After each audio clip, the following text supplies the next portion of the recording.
Hello, leaders, specifically in the audience today, my entrepreneurs. Welcome to the Legacy Lounge. I'm your host, Brin'na Rollins-Williams, and today we are going to talk about something tailored towards entrepreneurs, but it is something that I do wish someone would have told me when I first started building my own business. You can't authentically show up for your audience if you're not showing up for yourself first. Welcome to Legacy Lounge, the podcast where you'll discover how to lead with purpose and build a legacy that matters. So if you're ready to step into your full potential, show up authentically for yourself and others, and create a lasting impact on the world, you're in the right place. Let's begin.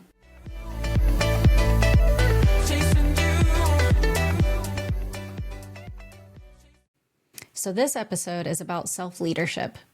It is the foundation that everything else is capable of being built from.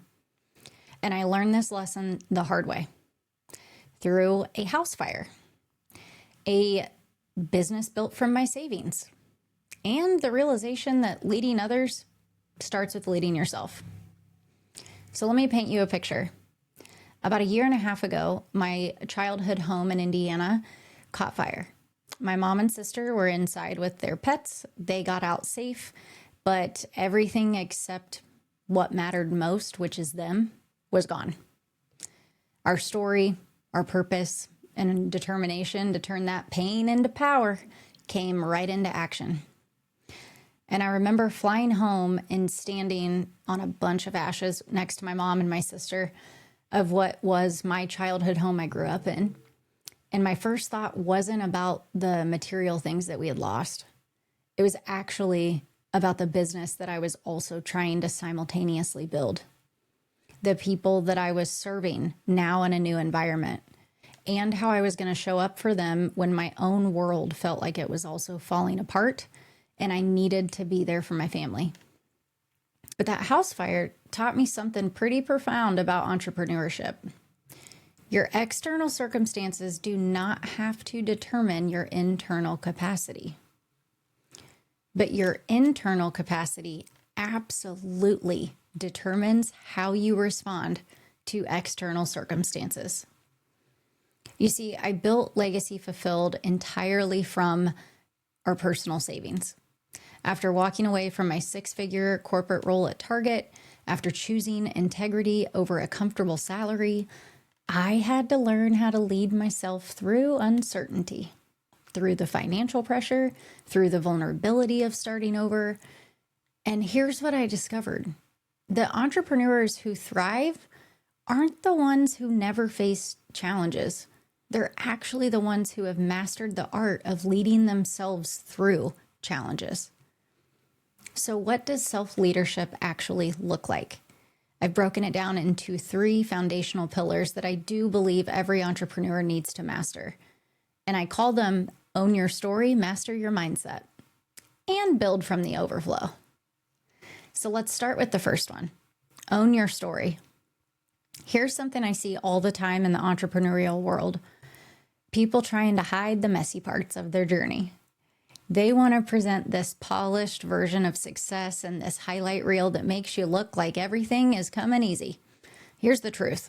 Your struggles are not disqualifiers. They're actually differentiators. And your setbacks aren't roadblocks. They are set-ups for deeper impact. I used to be embarrassed about having a dog bed in the corner of this recording screen. And I would obsessively try to position myself beforehand to hide it. But then I realized why. This is me at home, in my office from home, working in the company that I'm building. And one day somebody complimented that they look forward to our calls every week because they always look forward to seeing Oliver or Jax join us mid-session. And that's when I realized, 1, they noticed, but 2, they actually like that. So why was I trying to hide the dog bed so that the dogs can enjoy the window view while I work? But instead of choosing to remove the dog's bed out of my background over here, something really cool happened. My client made me feel seen and that it's expected, and how awesome that I'm able to spend so much more time around the dogs when I was actually never home when I worked as a senior director. But a lot of the strongest connections with people come from moments like that. It's the stuff that we know we don't like, or that we think someone's going to judge, and we try to change it to fit somebody else's narrative. That's when I learned that actually all the parts of ourselves that we try to hide, and they're actually what make us most relatable. Your authentic story is not a liability. It's actually your competitive advantage. And if you are new to all of Legacy Fulfilled, that's why I wrote a chapter in this book that published on September 1st, BU Brand Volume 2, Your Business, Your Way. Grab a copy on Amazon, 99 cents for the ebook, $13.99 for the hard copy. But this is an anthology of 5 entrepreneurs who share their vulnerable stories of being a founder behind the business and why we created what we built. But think about it. As an entrepreneur, your ideal clients and your perfect customers, they're not attracted to perfection. They want somebody that's real. They are attracted to transformation, the one that you give them, but also the one that they witness in you. They want to work with somebody who's been where they're at and figured out how to get where they want to go. So the first pillar of self-leadership is owning all of your story, every single bit of it, the victories, the valleys, the breakthroughs, and the breakdowns. Because when you own your story, you get to write the next chapter. The second pillar is master your mindset. And I don't just mean positive thinking affirmations every morning, though those do have a place and a time. I mean becoming the master of your own mind. Understanding your thought patterns, recognizing when you're getting in your own way, pay attention to your energy levels, and plan accordingly for what you deliver during your peak energetic hours. Actively choose thoughts that serve the larger vision. Let me share a mindset block that almost derailed me in Legacy Fulfilled. So even with all of my corporate success, all the proven results, I caught myself thinking, who am I to charge these premium fees?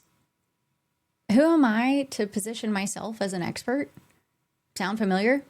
That right there is imposter syndrome. And it's an epidemic amongst entrepreneurs. But here's what I continue to learn.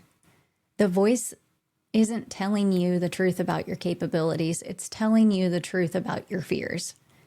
The breakthrough came when I shifted from who am I to who am I not? Who am I not to share the lessons that I've learned? Who am I not to help leaders avoid the mistakes that I made? Who am I not to use my experience to create transformation in the lives of others? Mastering your mindset, it's not about eliminating fear. It's about acting with purpose even when the fear is present. It is about choosing confidence over comparison, growth over guilt, and service over self-doubt. So here's the practical framework that I use when I notice the limiting thoughts are coming in and out. I ask myself 3 questions. Is this thought helping me serve my clients better? Second question, is this thought moving me towards my vision or away from it? And third, what would I think instead if I fully believed in myself and in my mission? Which brings me to pillar number 3, build from overflow. This one's crucial, and it's where so many entrepreneurs get this thing backwards. They think they need to hustle harder, push through the exhaustion, sacrifice absolutely everything for the sake of the business. But sustainable success doesn't come from emptying yourself out. It comes from filling yourself up so that you have the ability to pour into others in service, in abundance, and in value. And I learned this lesson in my corporate days when I was taking anxiety medication every 4 hours just to function. I was trying to lead from depletion and give from an empty tank, and it nearly broke me. So building from overflow means taking care of your physical health, your mental well-being, your spiritual connection, and your relationships. It means setting boundaries that protect your energy. It means saying no to opportunities that drain you so that you can say yes to what you know energizes you. Here's what this looks like practically. I have non-negotiables in my schedule. I have time for movement through yoga, time for reflection, time for connection with my family. And these aren't just luxuries, they're requirements. Because when I take care of myself, I show up better for everybody else. I also learned to audit my energy regularly.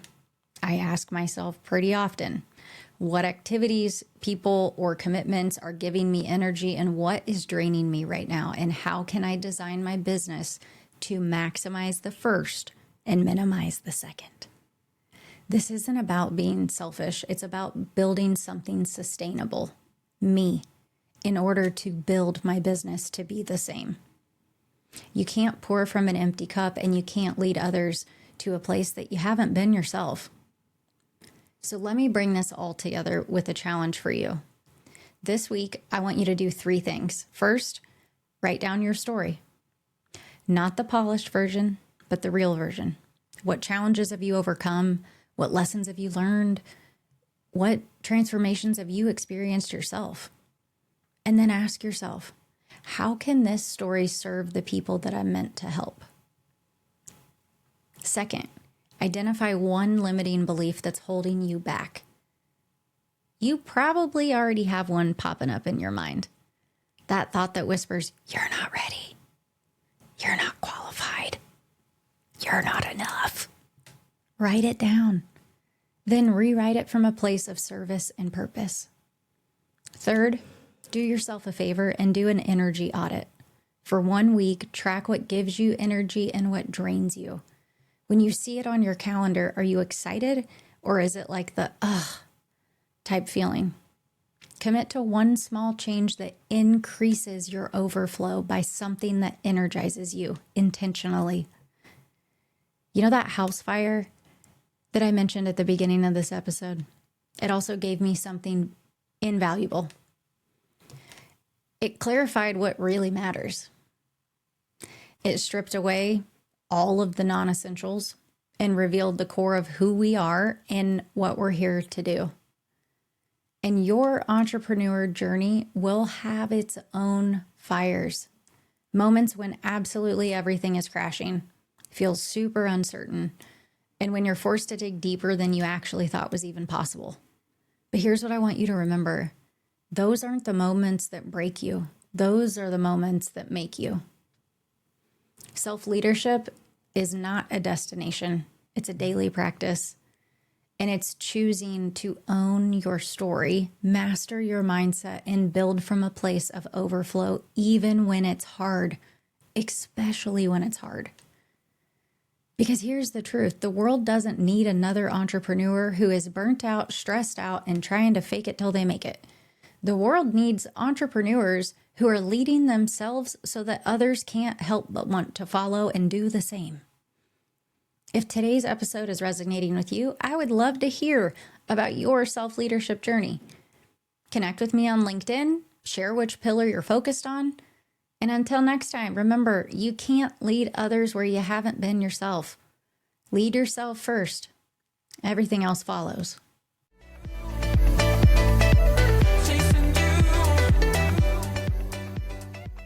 That's it for this episode of Legacy Lounge, a podcast dedicated to empowering you to lead with purpose. Remember, leadership begins with you. When you're connected to your values, strengths, and authentic self, you show up powerfully for your team, businesses, and everyone you lead. To authentically lead others, you must first lead yourself. I challenge you to consider, how are you investing in your personal growth to create a legacy that you envision?